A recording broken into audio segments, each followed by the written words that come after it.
Hello everyone, this is the second lesson in our series of piano lessons.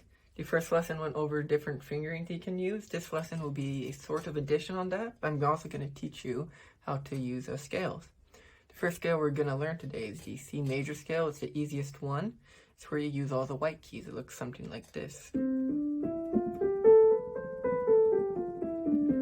Now, if you want to play the scale, you have to use the third finger inversion we taught last time, where you move your thumb under your third finger to hit the key next to it. So as you can see, after the E, I move my thumb and hit the F so that I can continue up to the next C. If you want to do multiple octaves, so like this, then you just keep doing that inversion over and over until you reach the octave you wish to end at. That's the easy one. However, every now and then you will encounter a scale that has some sharps or flats in it. For example, the F major scale has one flat in it called the B flat, this key right here. The scale looks like this. You'll notice that I used a different inversion. I inverted on my fourth finger, so I put my thumb on the key next to my fourth finger, because if you try with the third finger, you'll get something like this. And it just doesn't really work out and will make your life much harder. So instead, use your fourth finger on your B flat key so that when you move your thumb, it hits the C and it feels nice and smooth. So like this. And now if you want to do like multiple octaves, then it would just sound something like this. And notice that I would do the fourth finger inversion and then the third finger so that I'd start on F again. So when I do this, I stop on my middle finger and go to my thumb on the F so that I'm ready to use my fourth finger again by the time I hit the B flat. Another scale that you might want to know is the G major scale, because that has one sharp, which is the F sharp. It starts on G and you just do this. Now the inversion is the same as the C major because you don't encounter the flats yet, or the sharps. However, if you want to do multiple octaves, then it looks something like this. You'll notice that whenever I needed to hit the sharp, I'd use my fourth finger, and so that I'd invert my thumb over that, kind of like with the F major scale. And that's the easy scales that you would need to know. There are other scales that have many more sharps, like the E major scale, which looks like this.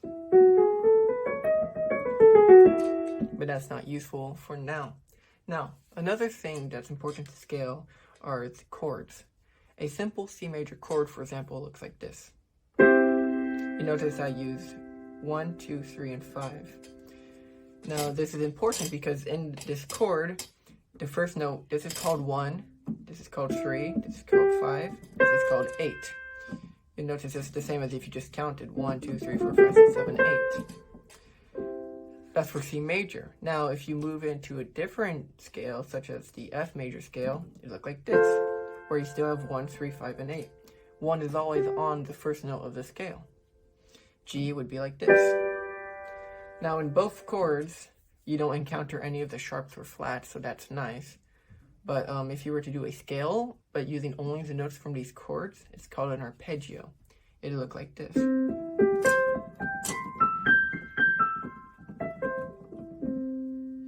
Now, if you want to do this arpeggio, you have to do that middle finger inversion. But unlike a normal scale, you can't just put it on the note next. You have to do it on the next note in the chord. So I'm going to do 1, 2, 3, but then I'm going to move my thumb all the way over here. When I place that down, I'm going to move my hand back so it's ready for the next octave. And if you just practice that a lot, you'll get much quicker at it, and it will become a lot more easier to do. The scale really, the arpeggio method applies to any scale. So like F, for example, would look like this.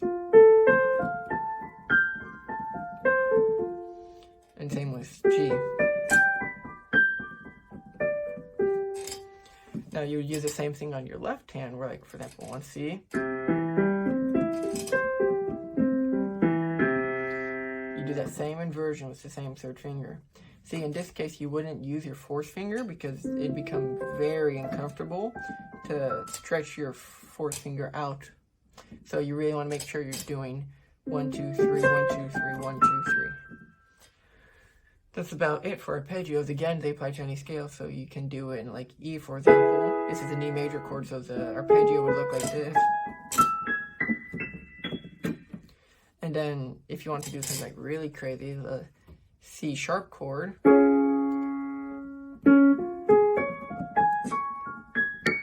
That one's weird because you're actually starting on black keys.